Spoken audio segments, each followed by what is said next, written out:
All right, guys. Thanks for joining us again for our fourth episode of the Casual Nerds podcast. This week we've got kind of a full plate. Big story being all the unveilings over at Valve this week as far as their Steam OS, Steam Machine, and Steam Controller. So we spent a lot of time talking about that. We've also got a little sneak preview at the new Magic release, new character being released for League of Legends. And we've also got a new installment, something we're going to start calling our top 10 list. At the end of the podcast, I've got with me tonight Shaq and Lee, and we're going to debate a topic that came up in our Mumble this week, which was who are some of the best actors or actresses out there. So we each separately and secretly compiled our top 10 list, and we're going to unveil those for you guys tonight and kind of give everyone a hard time about their picks and so on. So jumping right into it, though, we're going to start with probably the biggest gaming topic since maybe the announcement of the PS4 and Xbox One consoles, and that is Steam's unveiling this week of not only their Steam OS operating system built just for basically gaming, but also that there's going to be a line of basically gaming PCs / consoles that are coming out that are going to be based on the Steam OS, and as well as a new unique controller built for it. So starting off, I'd just like to throw it over to Shaq and kind of let him give his 2 cents on it and see what he thinks about it. Oh man, the Steam OS and Steam console, to me it might be the biggest news since the PlayStation 1, to be completely honest. I mean, this is going to change the way we game as a whole, in my opinion. We're going to be able to customize the system for the first time, have it completely the way we want it to be. Like, if we want to spend $2,000 on our console, we can do it for once. If we experience any lag or wish the graphics were better, we just upgrade it. You know, we just, hey, I could use an extra 4 gigs of RAM. Boom. You know, $100 later, you got 4 extra gigs of RAM on your console. And then they went ahead and announced the OS, the operating system for Steam, and it's there's not really that much detail about it. We'll all be experiencing it. It's going to be for free completely. You can use it on these new Steam machines, or you can use it on your actual computer at the house. It doesn't really matter where you use it. It's free, and it'll always be free for what Steam claims, which I think is awesome. I think Steam has nothing but great intentions for their gamers, and they've always had great intentions for their gamers. I mean, that's why we have things like the Steam sale and whatnot. But and then on top of that, they have the controller, which, to me, the controller looks amazing. It's going to be one of those feel it out a little bit with the no thumbsticks. You're going to have to just use a touchpad to control the mouse, which is very interesting to say the least. But I cannot wait to get my hands on one of those. But it looks like we're going to have to wait until next year, unfortunately. Yep. Yeah, the cool thing about the controller, at least that I thought, is that it looked like it's kind of interesting. Like, the Steam machine is kind of that merger between the best of the PC world where there's customization and you can upgrade. You're not limited by the, preset specs of whatever Microsoft or Sony put out. And the same kind of is true with the controller, because it's kind of being positioned to merge PC and console gaming. You can play it as just a console controller, but they also showed, the screen on the page they created for this controller is a guy playing Citizen 5 or 2 or 5 or something like that. I guess 5. Yeah, up on his TV. So obviously, the goal here is that with those touchpads, they kind of work like a mouse touchpad. And so basically, we might have the first controller that can actually legitimately play, games that are more PC based, like RTSs and things like that. So it may not just be a first-person shooter, device, but actually something that, you can put down the mouse and just roll with this controller. Yeah, I think it's all pretty cool. My only concern is I'm not sure if you ever transferred your computer to a huge TV, but everything seems I don't know, like it's hard for me to play, like MMOs or any type of PC-based games on such a huge screen, because it's so weird to me. I'd rather play on a 13-inch screen than a 46. So I would just like to see kind of what's going on with that. I think the reason why you don't like it is I'm the same way. Like, I could never play WoW on a big TV, And I think the reason for that is because you're controlling a mouse. You know, like you're seeing like your cursor on your screen is just, there's so much area space that you could be going with back and forth with your mouse. But I think with a controller, I think it's just going to be kind of more close-knit, kind of tighter. It sounds kind of weird, but I mean, I think everything will just feel a lot more comfortable than it would be using a mouse. Yeah. Yeah, I mean, using a mouse and a keyboard in your living room doesn't sound like the best idea. So, I mean, I definitely think they had to come up with a way to, you know, give you an option that's better than just a basic game console controller, and then also maybe more realistic for the living room than a keyboard and mouse. So, I mean, obviously we haven't had our hands on it, so who knows? It could be a terrible failure or a huge success. We'll just have to see. Time will tell, I guess. It just to me it just looks comfortable. Like, I don't know why, the way it shapes, and the buttons on the back are genius. I mean, I don't see why consoles today haven't adopted that feature of the buttons on the back. I mean, we literally have two fingers that we could use potentially to add an extra button, and to me that would just make gaming that much better. Like, I know you can go to like Scuff Gaming and buy a controller that has the buttons on the back, and they're huge. Like, people have to play with it. Everybody who has one of the controllers says it's amazing, but it seems like Sony and Microsoft just aren't listening to those things, and Steam just comes out of nowhere, and they're going, hey, we hear the outcry for these things, you know, hey, you want buttons in the back of your controller? We got you. You want the family sharing plan? We got you. You want a console that you can upgrade? We got that too. And let's, you know, to me, they just geared up for the biggest war of all time between Microsoft, Sony, and Steam. I mean, Steam might take the cake in 3 years' time. Like, they might be the number one selling console, and that would just be insane. Definitely. I completely agree. They're definitely not just trying to jump in the console war or try to position PC gaming, you know, better. It seems like they're really trying to, you know, come up with something completely new and kind of improving on, you know, problems and giving us new things that we don't have now. So that's kind of cool. Like, it's not just okay, you've got a console, I've got a console, let's do this. It's like, hey, I've got all this stuff that nobody has. So, and then in the end, anytime that happens, let's say the Steam box comes out and it's just a complete flop for some reason. Just the fact that they're pushing the envelope though and coming up with these innovative ideas is going to be good for gamers, because, you know, other manufacturers and stuff are going to see this, and it's just good anytime someone's innovating like they are. So I'm excited about it. And I like the trackpad thing. I'm not a big fan. I had trouble switching from 360 to a PS3 with the joysticks because they're so different. And I just imagine, you know, if we were all used to these trackpads, maybe, you know, going from one controller to the next wouldn't be such a big jump. So. Yeah, I also think their timing is coming out next year, right? That's right. Yeah, and what I think it is, you know, once all these new systems come out, and because every game, you know, to gamers, like, there's a honeymoon period. You're playing a game, you're like, oh, this game's awesome. When you start to finally get into it, you're like, it's kind of shitty. Right. You know, so I think that, you know, they come out next year, so they're practically cleaning up the battlefield. You know, they're going to let them duke it out, and like, man, you know, I'm not sure if I want to go with PS3 since I have an Xbox, or I have a PS3, I'm not sure if I want to go to Xbox. Seems like, hey, try us. I'm like, oh, okay. And I think that's going to be like a major advantage to what they have. I mean, go ahead. No, I was just going to say, I think the biggest seller is the Steam Family Sharing. I mean, that's just, in my opinion, that's the bigger news out of all of this.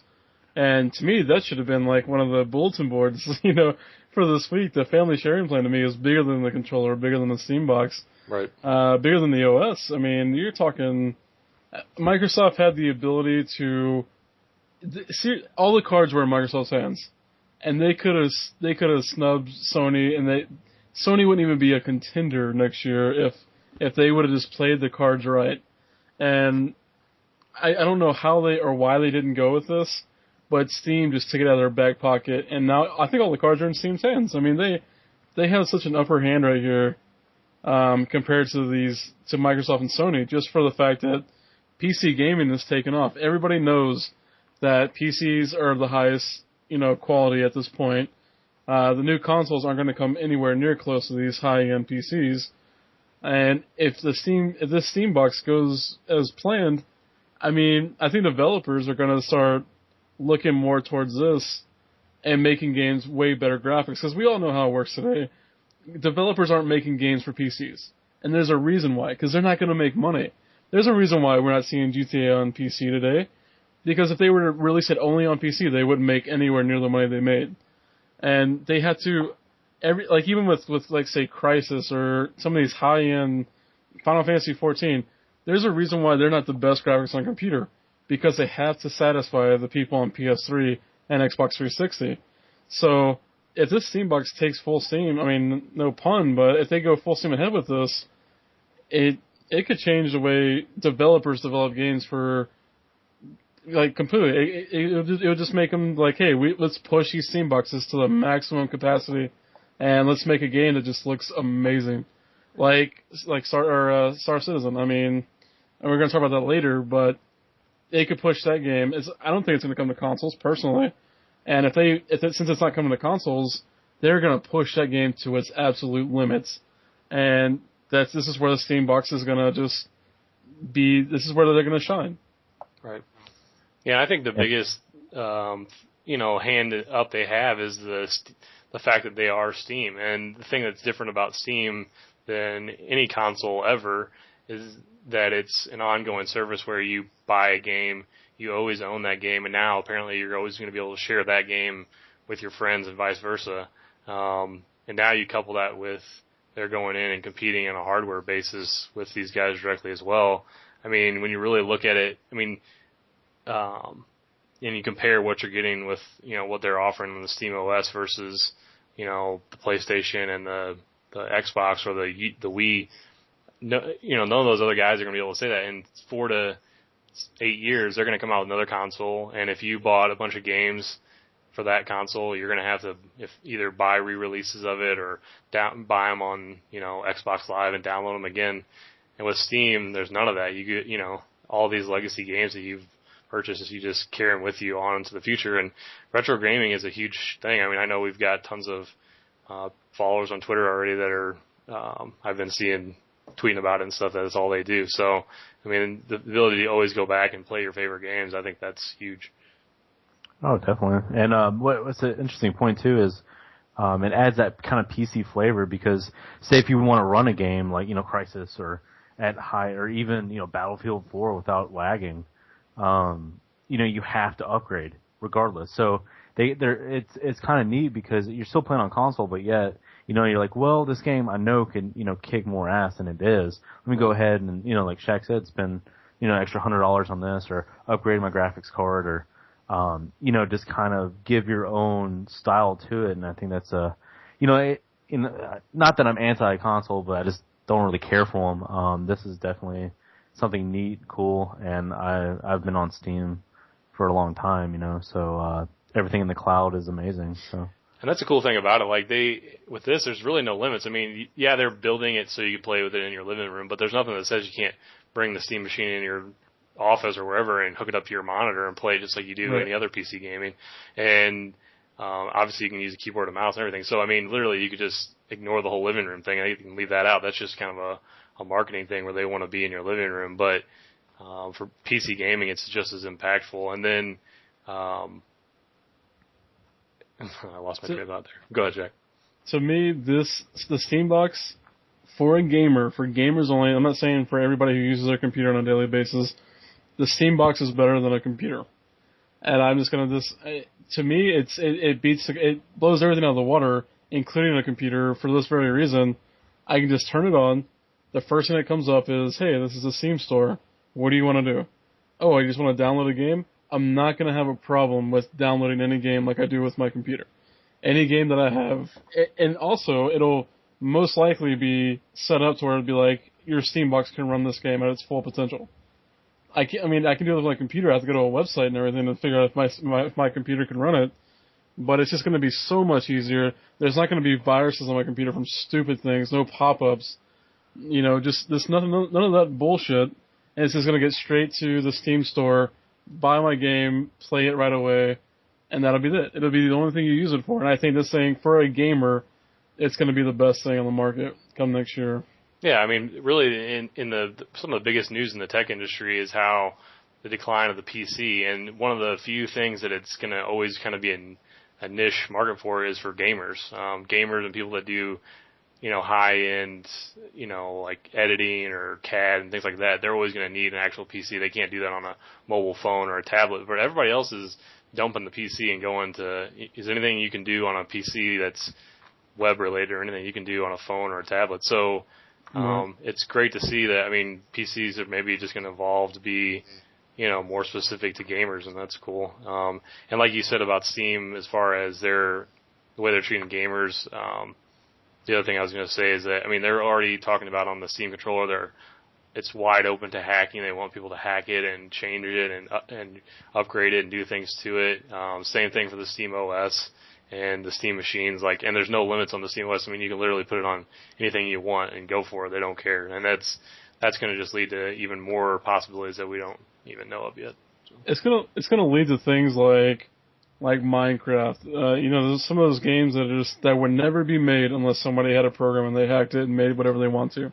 I mean, some of the Skyrim mods are insane. Like you can play as Batman in Skyrim if you want to, and it's just a fun new thing.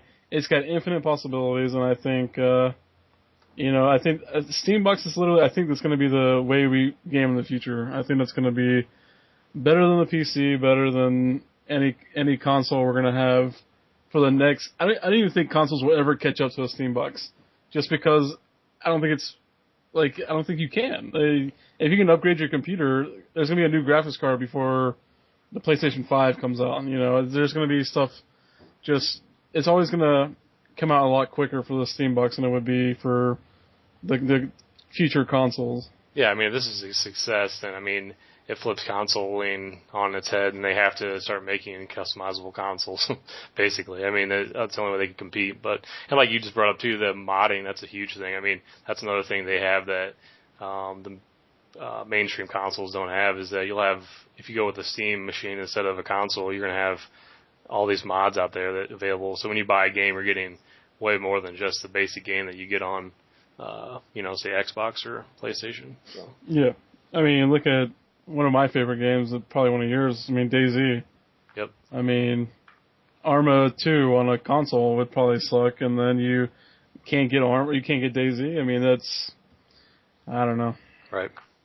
Well, guys, that's all the time we got for the Steam thing, but I mean, I know at least Shaq and I, we could sit here and talk about it all night, but I think the big thing right now with it is obviously none of us have hands on yet, and there's a lot of details that are still to be coming, so as those details roll out, we'll have more for you. I mean, it's something that we're all excited about, even if we may not be the first people to buy it, we're going to be keeping track of it, so you'll hear more about it in the future.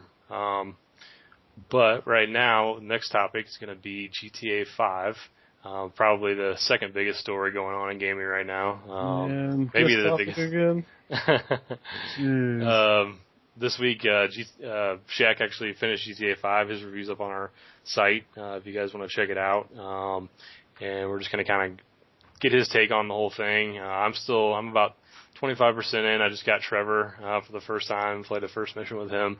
So I don't have so I don't have as much info as he does, but and we've also got a cool giveaway we're going to be doing GTA 5 related that we'll talk about. But go ahead, Shaq, take it away. So is that Trevor introduction not the best introduction of any character of all time? I'm not going to lie, you pumped me up for Trevor pretty big, and I was instantly impressed with him. I do like him. He's a pretty wild character, and I immediately thought, how was there never a character in GTA 5 or GTA before this? Because he seems perfectly suited for the gameplay of just basically he's a maniac. So it's pretty cool. That is one cool thing I liked about the game. I was really skeptical at first with the three main protagonists, and the fact that they made him so different because they couldn't put this guy in the same character. They wanted these three personalities. The only way to do it would be to make them separate. You cannot put all these guys in the same character. And Trevor, man, he is a trip. I don't know if this game works without him. It's crazy, but he's probably one of the best characters I think I've ever seen in a GTA game. But yeah, I beat the game. Took about 30 hours to beat the whole thing. I got 70% completion. I still got a lot to do. a lot of side missions, probably some taxi missions and some of that stupid stuff. But I don't even know if I'm gonna get to it because I've got so much other stuff to play. And on top of that, the multiplayer comes out in October, and I feel like all my time on GTA would be multiplayer. So I'm really, really pumped for that. Yeah, and I am too. And as soon as we get into the multiplayer, we'll give you guys some details on that too. But I'm pretty excited. I mean, I was reading this week about how the gameplay is basically completely different in terms of like the missions and stuff that you can get in the multiplayer, and it's like basically they built it up and made it exactly how they wanted, and then after that they determined how many players they were going to allow. So it wasn't like so they kind of made it as best they possibly could, and then kind of said, okay, how many people can we fit in this amazing experience without like basically crashing it. So it may not have as many players as some people were hoping, but it sounds like the stuff they've pumped into it is going to be pretty legit. So. Yeah, I think it is. I mean, the multiplayer, I got nothing but high hopes for it. I mean, 16 people on one server, and it's basically, hey, Los Santos is your playground. Here's your gang. Go have fun. And I think it's going to be the ultimate sandbox. You know, do whatever the hell you want to. I think it's going to be awesome. I was actually watching some videos on how to like steal an AC-130 from the military base, and I've never even been to the military base. So, because they always tell you, like, you don't think you've gotten that far, but they tell you, like, fly low around the military base. But there is no mission to go inside the military base. And I just want to go steal an AC-130, and I feel like if I can do that in multiplayer, that might bring as close to DayZ as we might be able to get to. This is shenanigans we used to get in that game. I can imagine we're going to do it in this game. Oh, yeah. And, you know, I was reading where, you know, there's basically going to be different gangs, and you can do missions with them and earn basically like rep with them is what I would call it. And from there you get perks and you can call them to come help you with different jobs. And I think there's one you can call in airstrikes if it's one corporation that if you get on good terms with them, they'll do airstrikes for you and stuff. So it's pretty wild options, kind of like a mesh of some MMO characteristics with the wild world of GTA. So it should be interesting. If the multiplayer, if it just outshines the main story, which I think is going to be super hard to do. I mean, this isn't Call of Duty by any means, but I don't know if it does that. It might be the best game ever. I mean, it honestly will. If the multiplayer is as good as everybody's saying it's going to be, it might be. It'll always be my game of the year, but it might be the game of the century. If the multiplayer is what I'm thinking it's going to be. So we'll see. It's going to be very interesting October 1st. I'm definitely going to be on it. I know Tips is going to be probably in the same gang or whatever. You're going to have like 4 people in your gang. So I think we'll probably get a gang going for sure. Yes, our gang colors are going to be pink. Yes. Just now you know. One other cool thing with GTA we want to let you guys in on, we're going to be doing a drawing. We've got a download code for a GTA Atomic Blimp for the PS3 version of the game. And we're going to be giving that away to one of our YouTube subscribers. So if you can help us get up to 25 YouTube subscribers, we're going to pick a subscriber at random and send them that code. So if you're interested in winning an Atomic Blimp, or if you have a friend that might want one, you know, subscribe, tell your friends to subscribe, and we're going to be giving that away as soon as we get to 25. So you have to subscribe and leave any comment. It could be, hey, you guys suck, or the podcast is kind of decent, whatever you want to put. And we'll pick a winner probably one. Oh, hopefully it'll be soon. I mean, 25 subscribers shouldn't be that hard, but we will be making a separate video about it, so just let your friends know. Getting off the topic of games just for a minute, because we've got a lot more games stuff coming up, but I know Shaq and I actually this week already did a little video review of last week's episode of Breaking Bad, which is the big show that everyone's talking about right now. If you haven't caught up, maybe you're in the midst of trying to get caught up right now.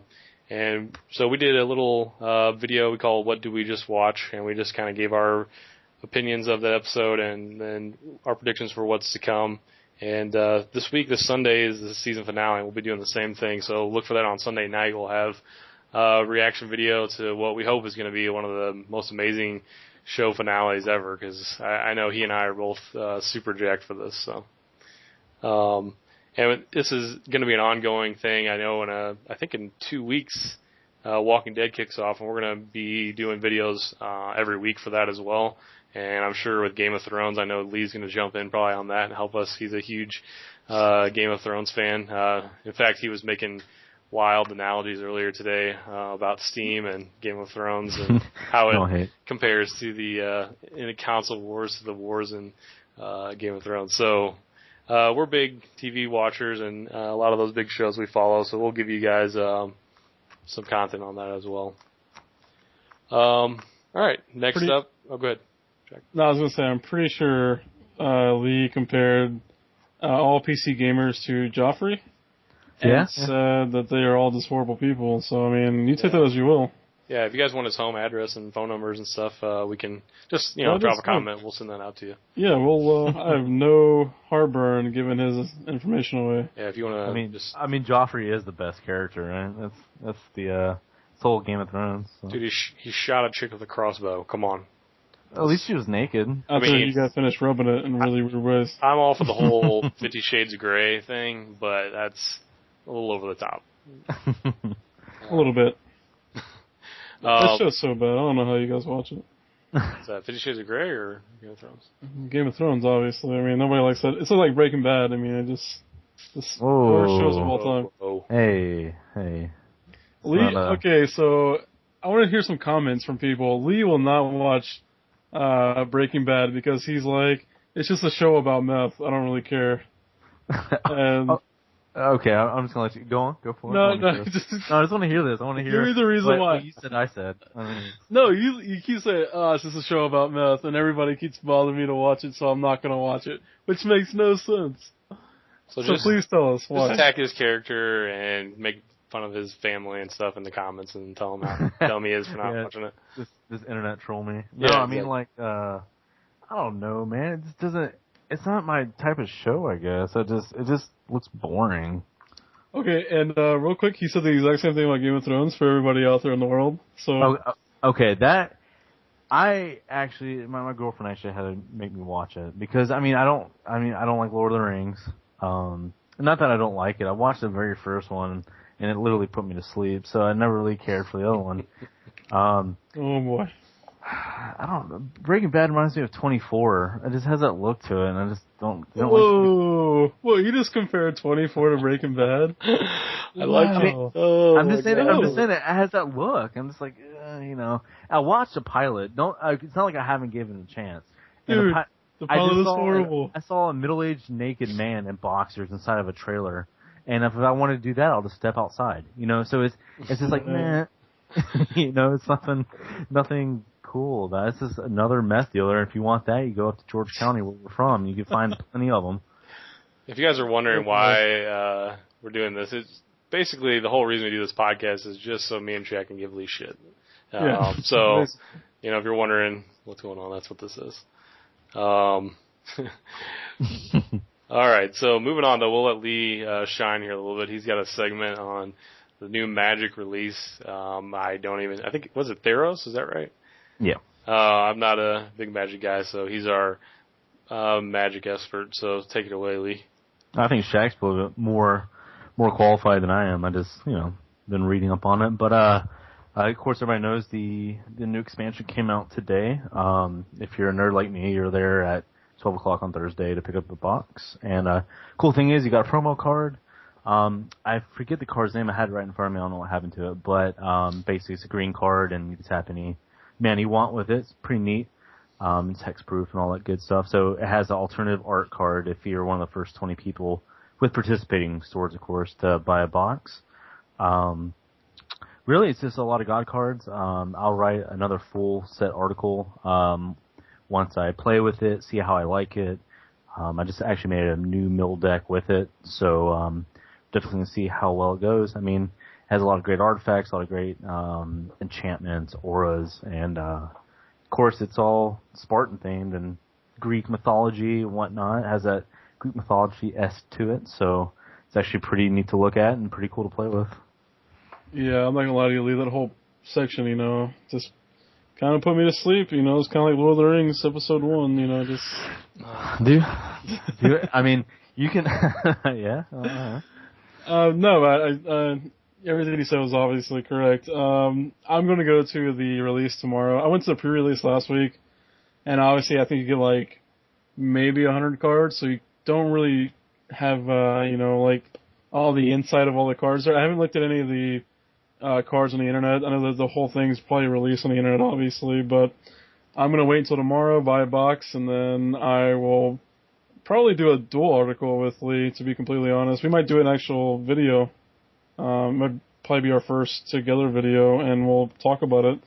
Probably build a deck for this week and see what works. I'm probably gonna go red though, like I always do, just because. But I don't know, million's kind of boring.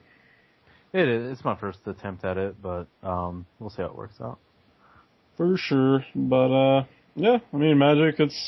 Hopefully next week we'll have a lot more information about it. It's just I haven't even sat down and looked at all the cards. Very cool. Switching topics again. Shaq kind of teased us earlier. We wanted to just touch base on one of our kind of the games that he and I are keeping the closest tabs on, and that's Star Citizen. It's a huge crowdfunded game put on by Roberts Space Industries. You guys may probably have already heard it because there's a lot of buzz around the fact that they've broken like every crowdfunding record there ever was, and actually just I believe last week they just hit the $20 million fund. 22. Oh, they're up to 22 now. Holy I think crap. so. So yeah, I mean so they crossed 20 and now they're at the 22 million. So and with each every 2 or 3 million they do a new bonus add-on for every milestone they hit. So I think the last one they just got for 20 million was first-person combat. That's going to be added to the game. So, and there's a big a video release this week as well that we'll have up on the site where they just kind of a little more in depth on. They show you some of the actual fighters and things like that in this little trailer. So it's pretty awesome. If you guys don't know a lot about it, you can check out that video, and I think that'll pique your interest, and head over to robertsspaceindustries.com and check up on it, because it's a pretty ambitious space simulator game. So it looks nuts. I mean, so first of all, Ken is like all about this game. Like he's the one who was just like, dude, we gotta play this game, and I'm like, I'm not gonna have the computer to play this game. But now, I wasn't really excited, and what made me excited about this game was the Steam box, because if I can play this on my Steam box with my controller, it might be one of the best games probably for the computer that have ever been made. I mean, just the fact that you can explore space, I mean, it's basically taking like Star Trek and Star Wars and taking like Mass Effect and saying, alright, the universe is yours, do whatever you want. And that to me is insane. Yeah, and it kind of, I guess visually it reminds me most of Mass Effect, but I mean, the visuals are there, and like he said, I mean, the requirements to play the game are going to be outrageous, because it's just going to be that graphically intense. And well, you got to think it's going to be like view distances of light years. I mean, you're not talking about miles anymore. You're just talking about space. Yeah, absolutely. And it's a persistent world with like some features like permadeath, where if your ship gets blown up, it's gone, and you have to buy a new one type thing. So it's definitely going to be an intense game. So it'll be interesting to see. And if that's the case, I got to find some new friends, because these guys are horrible gamers. I mean, whoa.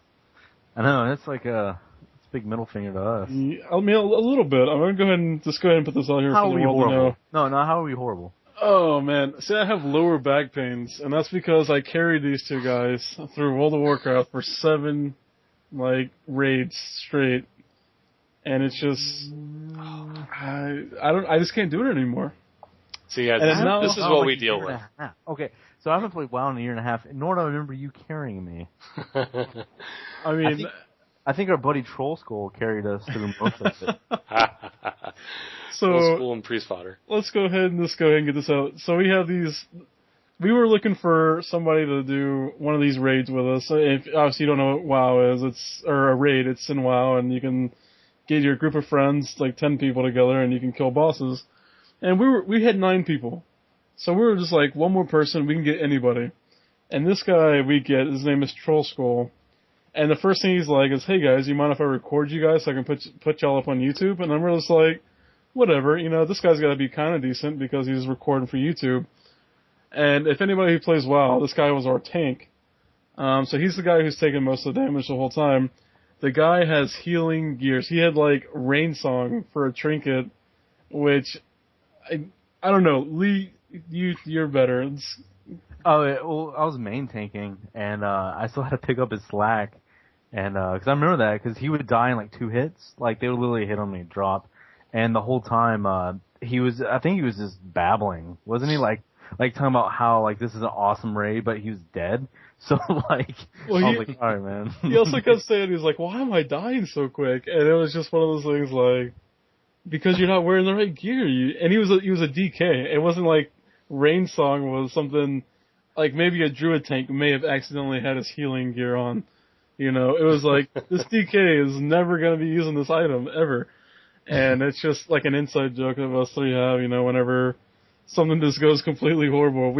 Or if we're playing League and we get this one guy who's just a complete idiot, and we're like, oh, I guess we got us another Troll Skull, it's just that guy. Probably one of the funniest things I think I've ever experienced in a while. Well, speaking of games that Shaq carries us at, roll eyes, League of Legends just released a new character this week, Jinx, and new That's ADC actually, if I'm not mistaken. I'm going to go ahead and correct you. It's Jinxaw. So another inside joke. Fuck you. How do you pronounce fuck you? Anyway. If you guys want to hear that joke, go back to our last podcast on the Steam machines and listen to them correct me about how I pronounce the gaming PC company, which will not be named. Starts with an A. Anyway. So Jinx, Lee, you want to give us a lowdown on Jinx? Yeah, she was actually released, I think, 2 days ago. But she is kind of like a Harley Quinn type of thing. Well, that's what she looks like. If anybody's been on LOL.com or LeagueOfLegends.com, she actually like tagged or like made fun of Vi because that's like her enemy. You know how they always do like rivals or best friends or whatever. So it's like her sister, isn't it? No, it's like a kind of like the Joker. Like she just messes with Vi just because like that's her thing to do because she's bored. So. Oh, okay. Well, Matt told me it was her sister. Well, that's your first mistake. Yeah, that's true. Yeah. It might be. I mean, I haven't read like the whole background story, but I don't think it is. But she's like, because like in League they have Piltover, which is Caitlyn, and Vi are like the law enforcement. And she's like the villain that kind of just likes to cause crime just to cause it. But she'll be ADC. So we have another ADC after Lucian, which is kind of weird because usually they let people get mid support and all that. But this is the second ADC release. But all in all, it looks she has a global ult, so you get another global ult ADC, which should be fun, and a lot of rocket launcher missile type of things with the Gatling gun as well. So, and I'm really excited about her new skin, which looks like a 20s flapper girl. So hopefully she's pretty good, and we don't know the release of it, so hopefully it'll be soon. But as everybody knows, it took 8 years to bring Lucian in, and he's not really up to par. So we'll see. Yeah, she looks really fun to play. I think she's going to be one of the funner champions. She might be a day one buy for me just because I really don't have a really good ADC I'm good with, and I feel like I want to get good with this one. Yeah, she just looks fun. Yeah, she has a type of Harley Quinn Joker appeal to her. So right. Yeah, so I'm actually pretty excited for this champion. I wasn't really. Lucian was kind of cool. And then he just kind of blowed. Like, his ult, that honeymoon thing that Lee was talking about earlier. Yeah, like, everyone thought he was awesome for, like, the first day, and then... Everyone's like, this guy kind of sucks. Yeah. That's cool, though. League, I guess they're getting some pretty cool characters. They're doing really good. Those guys who just make the characters are clutch, all the different designs they have. To make her look almost exactly like Harley Quinn and get away with it, it's pretty awesome. Her dance is actually off of Adventure Time. It's Jake the dog. Yeah. It's her dance is his dance. Pretty much. That's pretty awesome. Yeah. Well, you might know Riot Games has one of their headquarters is here in St. Louis, so I'm assuming that's where all these cool new characters are coming out of. Oh, jeez. There we go. I guess it's because they eat all that sweet barbecue, right? That's right. Let's see. Listening to all that rock and roll that we invented. Mm-hmm. Yep. Anyways. Hey, moving right along. This week also, Shaq, I guess this more falls in the nerdy category in general. He came across a new service. If you've ever, for me at least, if you've ever heard of Birchbox, which is kind of a popular thing right now, it's kind of something similar to that, but with gamers and nerds and the like in mind. So it's called Loot Crate. Jack, tell us about Loot Crate. Oh yeah, so I was just listening to one of my personal favorite YouTubers, Boogie2988, and he had like a video on Loot Crate. I guess he just subscribed to it, and I watched it, and all the stuff that came in the box was pretty awesome. Like, you got a T-shirt and just like PopCap things that I already collect, and just everything nerdy. Anything from like Ninja Turtles to Aperture from Portal. It was just really cool stuff, and I was like, dude, that's got to be like $30-$40 a month. And so I just go down. He's got like you put in Boogie2988 as a coupon code, and you got like $2 off. So I ended up spending like, I think it was like $18 it's $18 a month with the code, and you get one of these boxes that has like probably $30 or $40 worth of stuff, and you have a chance to win like a special box. Like, if they send you like a bigger box, there's stuff that has like over $250 worth of stuff, but I don't know how often or if any winners get that very often, but that's always something. It's kind of like playing the lottery a little bit. But it's just like a magazine subscription. You get one a month. You can pay for it monthly. It's kind of like a WoW subscription. You just pay for it, as you go. And I'm actually looking forward to it. It's something new, something cool, and I think if a lot more people knew about it, it'd probably be a lot bigger than what it is. But it's actually growing pretty big from what I understand. Yeah. Sounds like it's kind of like, like the gift bags they give out of the swag bags at these big award shows, or maybe even some stuff you might get at a major gaming convention or something. So it's kind of cool. Every month you get this little, box in the mail of goodies. So pretty cool. It is pretty awesome. Yeah. Right on. Going back now, diving one more time back into the gaming, Shaq actually just let us know about a new DLC that's been announced for, so far, my personal favorite game of the year, which is Last of Us. So go ahead, Shaq, tell us a little bit about the new DLC. Oh yeah, so they announced the new DLC that's going to have, the first one's going to be released in October, I think, but it's only multiplayer. So it's going to be like a new game mode and all that stuff.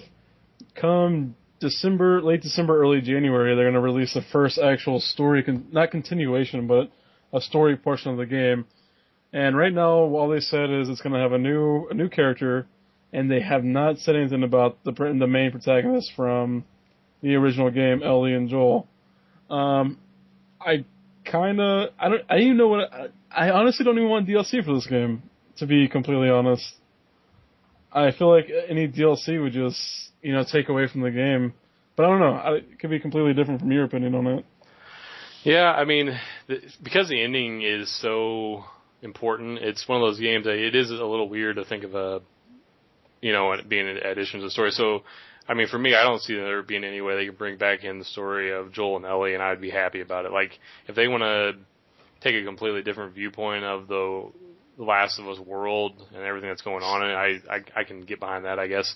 But that ending was great for a reason. You know what I mean? It's like it would basically, to me, it would be like George Lucas, going back after the trilogy is finished, everything was great, we all loved it, and then he's like, hey, I'm re-releasing it, and I changed a bunch of stuff. Well, everybody hated that, and so it kind of would be the same thing. I mean, sometimes you just when it's something really good like that, you just drop the mic and walk off, and I think that's how it needs to be with them. So I agree completely. It's just, don't mess with perfection. It is a great game. Nothing wrong with it at all. And to be completely honest, the universe isn't that great. I mean, it sounds kind of crazy, but it's your typical, zombie apocalypse kind of situation. It's not that made the game. That whole scenario, it isn't anything. The universe is nothing to me. It's the characters that they made and the crazy decisions at the end and just the whole story as it unfolds. It makes that game. And I feel like any DLC, no matter who you play, I just don't think it'll ever live up to the actual game. Right. Yeah, I mean, I completely agree. I mean, there was cool things about, don't mean the level of quality and the look of it and stuff was fantastic, but like you said, the general idea of a post-apocalyptic world is like probably the most cliched thing right now. I mean, everybody's doing it. So, I mean, from that standpoint, it's not something like, oh my god, this is the first game that's ever delved into this. Let's please make 10 more games just like this. It was more about the story, the fact that they, just from the very beginning of the story, they built it up and had the perfect bow tie at the end on it. So, right, yeah, no, I totally agree. Very cool. Well, now this brings us to the segment that I personally have been looking forward to the most this week, and like I said, Shaq and Lee and I have compiled our list of top best actors, top 10, or actresses. Now, I will say that the actresses thing kind of got changed in the middle, so I had already made my list before I found out that there was some. Yeah, I'm not just like he was like, "Oh, why do you want to do actresses?" I was like, "Whoa." He did say that. I will co-sign on that. He did say that. I was just thinking we could save the actresses for a different podcast. I don't know why I'm segregating them. You're right. Maybe I am a bastard, but we started out saying top 10 actors, so I made a top 10 actors list, and I was real happy with, and then found out some other people were doing actresses as well. So before I'll read my list, I'll go second or something. I don't want to go first. Actually, I think the way we should do this is number 10, and we each read our number 10s. I think that'll be so much better. I don't know why. Okay, I didn't really have like an order, but I'll read you out. I'll go one at a time. That's fine. All right, and then we'll go number 10 first, and then can you do yours? I'll go last, and then Lee, you go second. Okay. All right, number 10 for me is Leonardo DiCaprio. Not a huge fan of him at the beginning of his career with Titanic, but over the years he's won me over with a lot of his movies are some of my favorite movies, and he's been a really good actor. So, mine would be Natalie Portman. Okay, next. Well, why are you hating on that? He's not actually laughing at Natalie Portman. There's a backstory, and we're not going to go into it. I made check squares. He's going to leave it out. So, continue. All right. So, my number 10 is Edward Norton. Okay. He's just Edward Norton. I mean, Fight Club, Rounders. Pretty much anything he does is legit. He's a good actor. Very good. For me, number 9, I have kind of an oldie but a goodie, especially if you're into some of his earlier movies. I mean, now his career's kind of declined a little bit, but that's Robert De Niro. That's my number 9. My number 9 would be John Cusack. That's an interesting one. He's not even on my list. Why?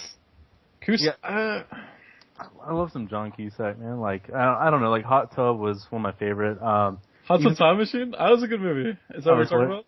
Okay. Yeah, it just seems like it has such a like a wide range. Like 1408 was like his little scary movie. Runaway Jury was pretty good. I think he's all around pretty good. Being John Malkovich was really good too. Yeah, that was solid. One of my favorite John Cusack movie is probably High Fidelity. I don't know if you've seen that with him. It's first movie that I think I ever saw Jack Black in, and it's a pretty good movie. Definitely. Con Air was pretty good. Con Air was amazing. Yeah. But he played the agent that was trying to get him. Yeah. My number 9 is Tom Cruise. Ooh. See, I don't have him on my list. Very interesting. See, I didn't even think about him really that much, but you got to have Cruise on there, man. I mean, some of the most classic movies, and then he keeps doing it. I don't know how the guy just doesn't age, despite those Oprah appearances and other crazy Scientology stuff. Once you get past all the craziness, I mean, he's pretty solid. Yeah, I mean, as far as if you were making a list of most successful actors, I mean, he might be number 1. I mean, he's huge, and like you said, he's got a lot of great movies. So. And I kind of like judge it on like movies I could just watch whenever, and I could put on Mission Impossible like any time. Very good. What was that? I like the one. Show Me the Money. What was that? Jerry Maguire. Yeah. You got Jerry Maguire. You got Rain Man. I mean, the list can go on with all Tom Cruise. Top Gun, obviously.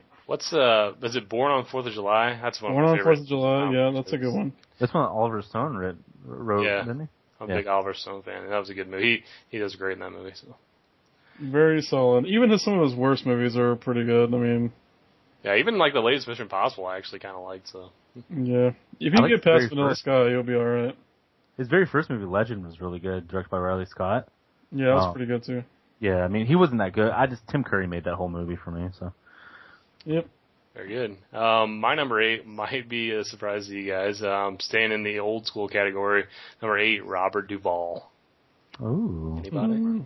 No? Yeah. I love Robert Duvall, man. Godfather. You name it. He's good. And a lot of good cameos now in his older age as well. Okay.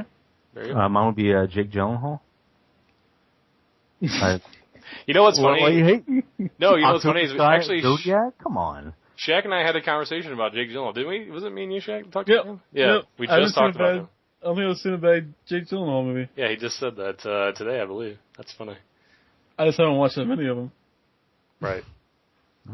I mean, he is in Brokeback Mountain, which I know you'll like. I mean, yeah. You didn't like Jarhead? Jarhead was really good. He's actually in a Donnie movie Darko? Donnie Darko? Yeah, oh, yeah, Donnie Darko's pretty good. He's actually in a movie coming out that I really want to see called Prisoners, where he's like a cop, and I'm really excited to see that movie, actually. So. Yeah, okay. Jack, number 8? My number 8, which is going to be crazy, but it's going to be Brad Pitt. All right. Very good. Brad Pitt, I mean, solid actor. Yeah, he's I don't think he doesn't know anything. Yeah. That's all he had to say. Brad Pitt, yeah. Very good. I have some shared ones with you. Mine are actually higher. That's interesting. Okay, my number 7. I think maybe Shaq and I agree on this one. Jeff Bridges. No. For me, I've seen a lot of his kind of like. It sounds familiar. I can't really put. I mean, the most popular thing you might know him from is Iron Man 1 as the main villain. Oh yeah. I see that. But he's been in a lot of smaller movies that you might not have seen that he's a really good actor in. He won an Oscar for Crazy Heart, which is a freaking awesome movie. Yeah. And then obviously there's The Big Lebowski and some other stuff. So he's one of my personal favorites. Maybe he's not as big as some of the other guys, but he's good. I would definitely. He'd be in my top 15. Okay, well I'm good with that. That's fine. Yeah, I haven't seen. Actually, I honestly haven't seen enough of the stuff, and all the stuff I have seen of him was like Tron. And it's like, right. I'm not gonna give anybody who did a Tron movie any credit just because it's Tron. Like the Disney remake, the crappy remake they did. Right. If you guys want to check out a weird movie of Jeff Bridges that a lot of people may not have seen, it's a movie called Door on the Floor, and it's a little strange, and you might not like it at first, but if you can stick with it to the end, it has like probably my favorite movie ending of all time. So, just a little shout out for Door on the Floor if you ever get a chance to check it out. Right. Number 7, right? Number 7. Okay, Bruce Willis. I love all the Die Hard. Yeah, I agree? I totally agree with that one. Yeah, it's he's always been there to kick ass and take names. So one of the best, I think, one of the best action kind of heroes of seems like everybody's time. He's been out, he's kind of up there in age, but so far every movie that he seems to be in, if it wasn't good, at least it was good because he was in it. Right. And what is it? Sin City. It's one of my top movies too. So. No, it's a solid choice. I actually wanted to put him in my top 10. I might be switching my list up as we go through this because that's a really good one. So my number 7 is a throwback to one of my only favorite black and white movies, and it's James Stewart. Oh, very good. I'm proud of you. I didn't have him on my list, but that's a good one. I have never liked black and white movies, and if it's got James Stewart in it, I will watch it. Like Mr. Smith Goes to Washington. No, I don't. Are you like racist against black and white? No. I just can't get into them. I don't know. I like it because it doesn't have to deal with special effects. It's all acting. Right. That's what I like. I like those movies. Like, so whenever you go back to like Steve McQueen, like some of his like colored movies, I love watching those. But some of the black and white movies I just can't get into, and then everything that James Stewart does. I mean, one of my favorite movies is Mr. Smith Goes to Washington. I don't know why. I watched it in high school because the teacher made us. It was like for a government class, and for some reason I just love that movie. So that's a good choice. And I mean, my probably least favorite thing on earth is like holiday movies and like shows and stuff. But right. I mean, you got to have respect for. I just forgot what's the name of that movie. The Christmas movie with Jimmy Stewart. Oh my God. Oh, James Stewart? Yeah. I'm at that. It's a Wonderful World? Yeah, It's a Wonderful Life. Yeah. It's fucking movies. That's a solid one too. Yeah, there's a few that are just really good. Yeah, but he's the awesome. Philadelphia Story is really good. It's a Wonderful Life and It's a Wonderful World is good too. There's a John Wayne too that he's in. I forget. It's really good. He's like kind of like a sidekick in that one. Yeah, but that's my number 7. That's my only throwback. So, but he's solid. Oh, that's a big throwback. I like it. I thought of one other thing too for Jeff Bridges. If you guys haven't seen it, The Fisher King. That's a really weird movie, and you should watch it. It's got him and Robin Williams. All right, mine's another. This is another. I'm starting to realize my list is weird compared to everyone else's. My top 5 though are all recognizable. Absolutely, everyone agrees, I'm sure. But number 6 is Joaquin Phoenix. And crickets again. I'm trying to think who that is. The bad guy from Gladiator. Okay. Signs. If you guys, I'm sure didn't see The Master, but yeah, I know who it is. He hasn't done anything new though. He's been doing movies lately. I just watched a movie with him recently. He was in that Nicolas Cage, wasn't it? 8mm. Was that like 5 years ago? No, 8mm is that one about snuff films. It's like 99. I don't know if he's in that or not. I'm not sure. But I haven't seen it. I haven't seen it. It's a good choice. Obviously, that's a huge one. That he was nominated an Oscar for that one. I just haven't seen him in a while. Yeah. He did that weird thing where he like said he was quitting acting, but it turned out just to be like a movie he was making about, I don't know. His last movie, I'm looking at IMDb. His last movie was The Immigrant, and before that, in 2012, it was The Master. Yeah, that's the movie I just watched with him recently, with him and Philip Seymour Hoffman, who's also on my list. But he's pretty awesome if you sit there and watch all his movies. I mean, even like his big one being The Gladiator. I mean, I think in that movie, like as good as Russell Crowe was, like as being the crazy Caesar's son or whatever, I thought he was just freaking amazing. So, and Walk the Line's one of my favorite movies too. So, very nice. All right, and my number 6 is actually Sir Anthony Hopkins. Very nice. Yeah, so I love all the Hannibal movies, and he's just, if you want to get a good scary bad guy that just, kind of messes with your head, go ahead and get him. The cool thing about him is he's got that scary aspect, but then again, he can do like a serious movie and just blow you away with the acting. I mean, totally. What was that movie? You got Hearts of Atlantis. You can throw out so many. I mean, he's always Thor. A lot. He's in Thor. I mean, he's a god basically. So yeah. Thor and he's in that Oliver Stone Alexander movie a little bit. He was in what's the movie with him and Cuba Gooding Jr. where he's like psychiatrist or something. I don't remember the name of it. I don't know. He was in Beowulf, I think, too, right? Yeah, he was actually. Yeah. He's also in a really creepy movie. I think it's called Magic. It's like one of his first movies, but he's like a ventriloquist, and it's like a horror movie. It's pretty messed up. I've seen it on late at night before on like HBO. Yeah, he's been out since '65, so I mean, he's but he's definitely one of those older actors that always seems kind of cool to me, and just one of the person could just kind of blow your mind away with how freaky he could get. So yeah, as soon as you hear that voice, it's just like, oh god, he's got that Morgan Freeman voice. Oh yeah, he does. He does work with it. I mean, anyways, so my number 6 is Leo DiCaprio. Nice. Old boy just doesn't do bad movies anymore. He doesn't settle for anything, which is pretty crazy. Yeah, if you look at his like run he's been on, like other than I didn't see that Hoover movie. It looked like that was kind of a flop, but I mean, other than that, he's been just on a run of perfection. Hoover? Yeah.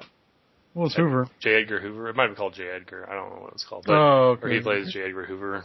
That movie kind of flopped, but I think it's his most recent one. But other than that, he's had like 7 or 8 just freaking instant classics in a row. Yeah, he does. I mean, Great Gatsby is really good. Oh yeah, he was great in that. The Django The Unchained. Departed. Django Unchained was amazing. Departed. Catch Me If You Can. He doesn't do bad movies. Not Insomnia. What's the Inception. Dude. Inception. Yeah, exactly. Probably one of the better movies, definitely. Yep, very good. My number 5 is Brad Pitt. Fight Club's probably my favorite movie of all time, and he's amazing in that movie. He's amazing in movies, even in small roles like 12 Monkeys, he's nuts in that movie. Dude, I told you, Snatch is my favorite Brad Pitt movie. Yeah, Snatch, he's awesome in Snatch. Even like some of his more mainstream movies like Mr. and Mrs. Smith is really enjoyable to watch. World War Z, just saw that. Another movie where, it's kind of a little bit mainstream. It's not like an acting tour de force or anything like that, but he is like the best thing about that movie. Without him, that movie sucks. Right, exactly. Now that you go back and remember it, it's Moneyball. Just a simple where he's just playing basically, nothing special. He's just a normal guy basically, and he's still awesome. So really nice. And I had to put at least one comedy person in here. I love Will Ferrell. I think anything he's done has always been just hilarious. He has the best one-liners out of any comedian, or I guess kind of comedic actor out there. And SNL, he's been on SNL. He finally quit, but just Funny or Die, like that whole website's hilarious, and he kind of sponsors it. And I was putting all these serious actors, and I was like, well, comedy is one of my favorite genres of movies. So Will Ferrell for me is number 5. Very good. Oh, I can go with that. Yeah. My number 5 is Kevin Spacey. Ooh. And he's in probably my favorite movie, The Usual Suspects. It's probably my favorite movie of all time. Anything he does, except for playing Lex Luthor. I was about to bring that up. I was like, he lost points with me with that. I'll let that one slide. But any other movie he's in, it's amazing. If you haven't seen House of Cards, go check it out. Usual Suspects, go check it out. He's got a few that are just really, really good. And then my top 5. I think my favorite Kevin Spacey is one of my favorite Brad Pitts too. Is Seven, dude. Seven. Amazing. Mm-hmm. My number 4 is Philip Seymour Hoffman. Hopefully, you guys all agree with me on that one at least. But he's. I was gonna put him in. I was actually gonna put him in my top 10. Yeah, he's just amazing. He's one of those guys that still is kind of coming into his own. But I've never seen a movie with him I didn't like, and didn't think he was awesome, man. Even small movies that you might not have heard of, like 25th Hour with him and Edward Norton. He plays a school teacher who has this crush on one of his students, and he's just so good. He played in The Red Dragon with Anthony Hopkins. Yeah. He's played in a lot of things. Even he was actually a villain in MI3 or 4? I think it was MI3. I don't know. MI3, yes. Yeah, I think so. Mm-hmm. Yeah, so he was really good. He's an awesome villain. I thought he was probably the best thing about MI3. And I like his character acting that he does. It's good movies when he's the main protagonist or the villain. But example movie Almost Famous, where he's the DJ, the local radio DJ, and the guy, the kid reporter, talks to him from time to time and stuff. He's just so money in that movie. He was wasn't he in Boogie Nights? Big Lebowski. Wasn't he I thought he was in Boogie Nights? No. I don't know. Maybe he could have been. I honestly don't have a good memory of that movie. Oh, okay. But he was in. He wasn't in Big Lebowski. Wasn't he the guy with the rug? Yeah, the bandit. Yeah. Yeah. So he's one of my favorites. So definitely. All right. Yep. My number 4 was already been said. Leo. I think he's been amazing. I even like Romeo and Juliet, which sounds kind of weird. I think they did an awesome take on that, and just now with what was it, Body of Lies with Russell Crowe. It's. Oh yeah, that's a good one. Yeah, so everything he's been doing now, he always outacts. Seems like most of the cast he's with.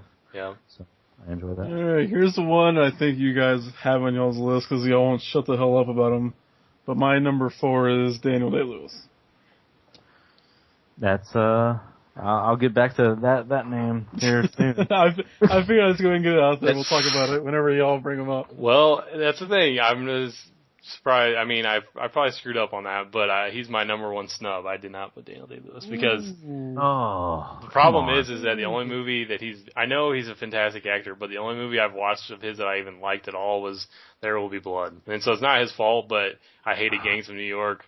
I hated Lincoln. Our friendship ends now. You hated Lincoln? Last of the Mohicans does nothing for me. How did you hate Lincoln? I don't know. That's probably the most un-American thing you've ever said. What can I say? His movies it's not him. It's just the movies that he's in. I can't think of one movie where I'm like, oh, I love that movie, you know. So I'd leave him off. Okay. Well, he's my number 4. All right. I don't even know if I could finish this list. I'm thinking about just going and drinking now. I knew he was probably your number 1, but I thought I probably could have swapped him out for one or two of the other people, but when I got down to it, I couldn't. So, it's my turn again. Number 3. Now, see, this is where I'm going to get equally mad because I bet you he's not on either one of your lists, and that's going to piss me off. And that is Al Pacino.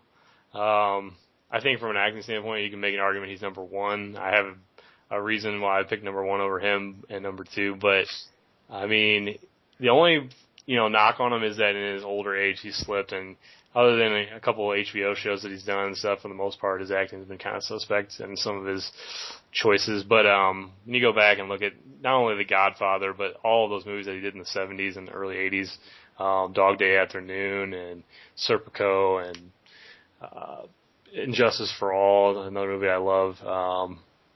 And probably one of my favorite movies of his, he was like The Devil's Advocate with him and Keanu Reeves, where he plays the devil. I mean, his acting in that is just amazing. Any Given Sunday. So, anyway, he's one of my favorite actors ever. So. Who was it again? Al Pacino. It's spelled Pacino. Yeah, I mean, I haven't seen enough of the stuff to be completely honest. That's something I need to go back and watch some of his older stuff. Scarface, gotta watch that. Yeah, Scarface. Oh, yeah. How to leave off Scarface? I've seen Scarface, but I just haven't seen some of his older stuff, you know. Yeah. Devil's I mean, Advocate. Yeah, I like Scarface, but I mean, he kind of overdoes it on that movie a little bit. I mean, I don't think that's his best acting. Like you got to dig into some of his other movies to see. He's got some really good ones. For sure. All right, Lee, what about you? Well, number 3 was a toss-up. I really didn't like this actor before, but he's a really cool guy, just outside of his normal Hollywood kind of persona. And I used to didn't like him because I always thought he was one-sided. But it's probably Keanu Reeves. I mean, I know it sounds weird. Wow. But I love Constantine. Matrix always good, but he has that, Surfer. Point Break was amazing, but I don't know, any movie just seems like he's good in. I mean, I know he just kind of has that one, hey, I'm Keanu, but I don't know, I just think he that's him, I guess, and I think he plays a good Keanu Reeves, so, it's really hard. It was him and Edward Norton, cause I don't know, cause I love Ed as well. Edward acts circles around Keanu, and I'm not doubting that one bit. American History X and all that, but I just really like him. I really like Constantine though, so I guess that's the main influence I put him on there. I haven't seen that movie in a while. I remember I watched it when it came out. I need to go back and watch it again. It's so good. Yeah. It's actually not too bad. It got a lot of bad reviews, but I think a lot of people just don't like it. The thing about critics is they don't.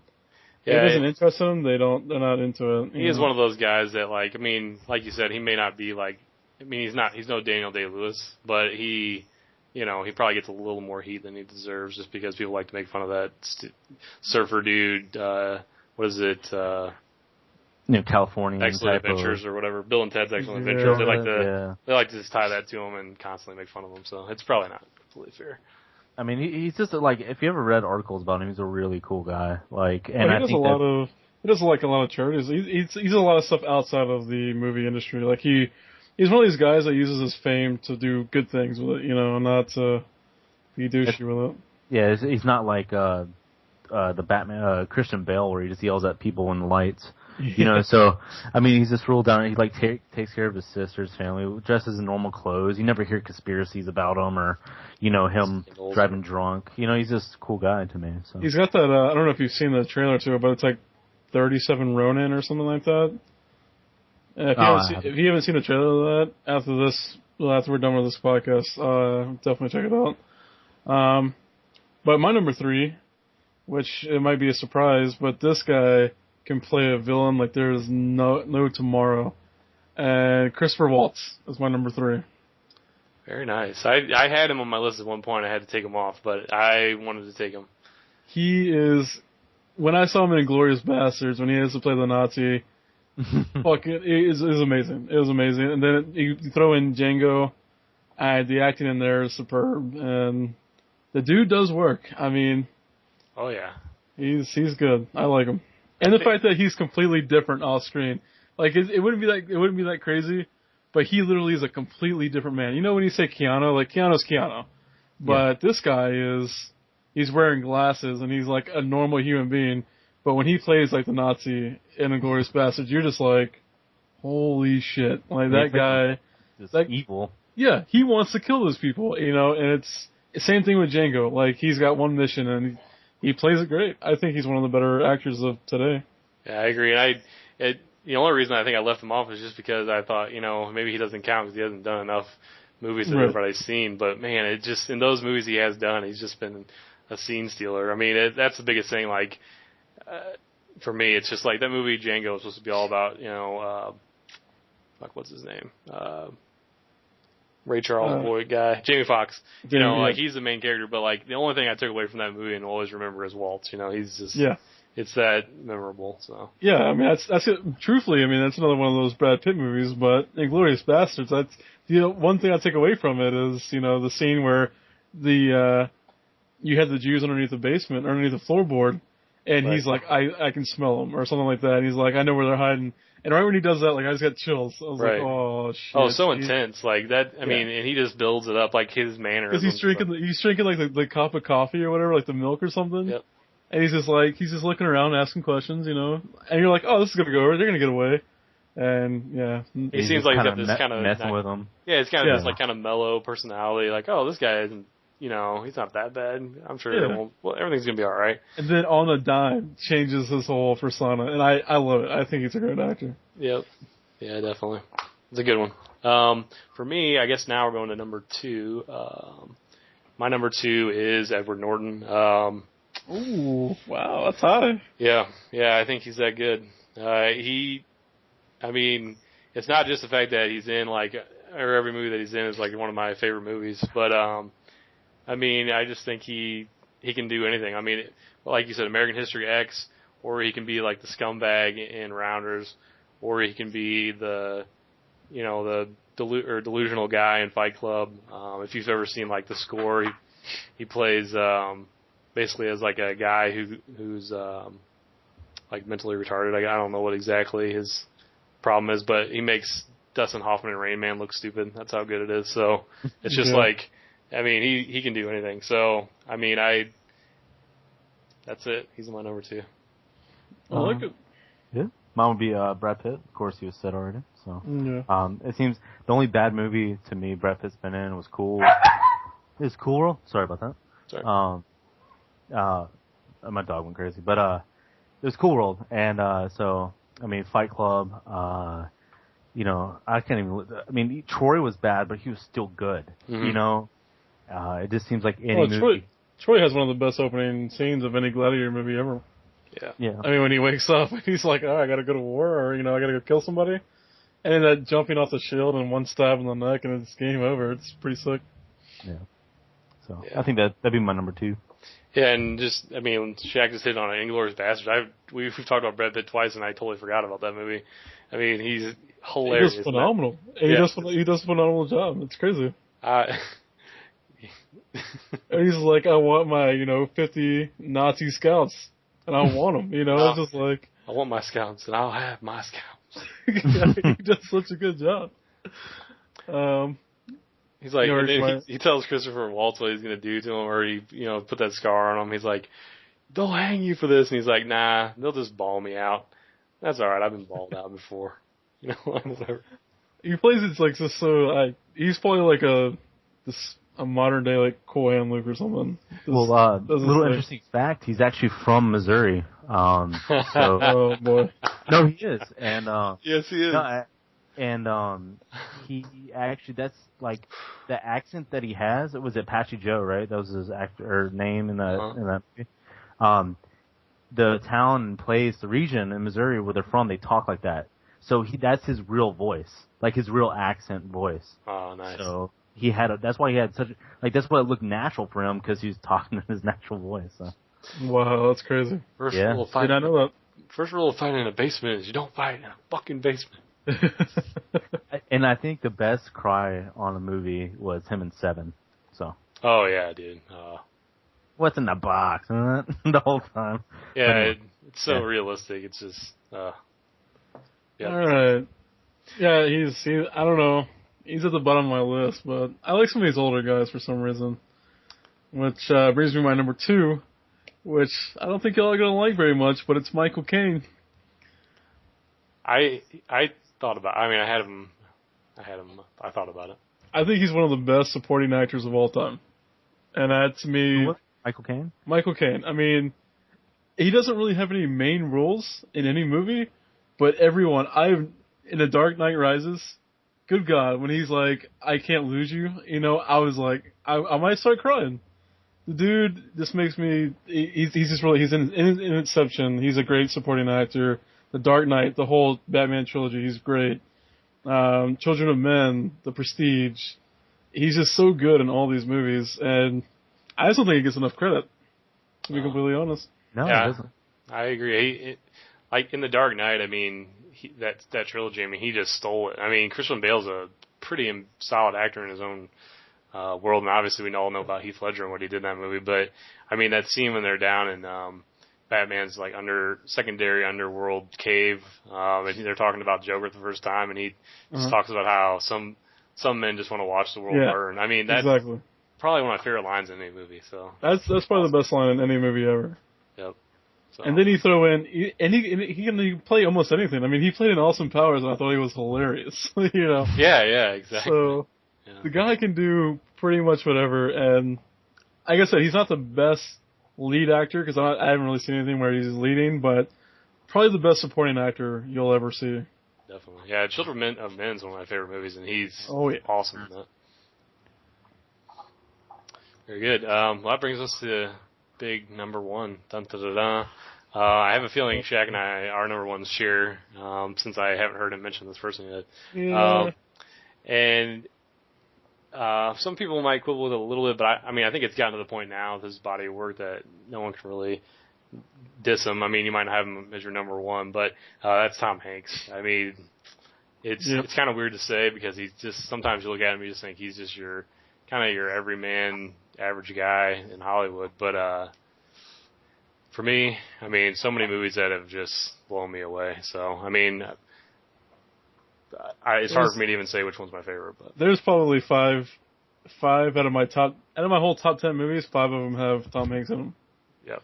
There's so many movies where if it's on TV and I'm scrolling through, I stop and I mean, whatever point that movie's at, I stop and I watch it. And there's so many Tom Hanks movies like that. I mean, Saving Private Ryan, Forrest Gump, but also like Castaway, just freaking amazing. I think it's so underrated, that movie. Even one of his earlier movies, Big, is really good. Big is. That's one thing. It'd be Big, and then for some reason I think I told you this, but when I had HBO, like I would watch that stupid flight movie when he's like in the airport. Like I watched Terminal. that. Like, Terminal. Yeah, I watched that like 10 times. Just because it's just crazy. His acting is just so good where you just believe it's just a normal guy living his life, I'm not going to lie. I've seen Turner and Hooch and Sleepless in Seattle like 5 times each at least. Yeah. And I don't like rom-coms at all. But I mean like he can just pull off anything. I mean And then you have the big movies too, like, the Dan Brown series that he's doing right now is Robert Langdon and Angels and Demons and Da Vinci Code. The Green Mile. Yeah. Yeah, I mean, good love for days. Road to Perdition. I mean, just, it goes, Catch Me If You Can. It just keeps going, so. Yep, Tom Hanks. And that's a scoop over Lee, but that is also my number 1. Yeah, you already nailed it on the head when you said my number 1 actor, so it's Daniel Day-Lewis. So, Last Mohicans, My Left Foot, Lincoln, Gangs of New York, which is probably in my top three movies. There Will Be Blood. It's not like an action crazy packed movie, but it's so good. Anything he does, he puts 110%. And I was so happy when it had him and Leo together because they try to act out each other. And to me, Daniel Day-Lewis made that movie. The Butcher, you can't find a villain just as dedicated as an asshole as him. So. Yep. Very nice.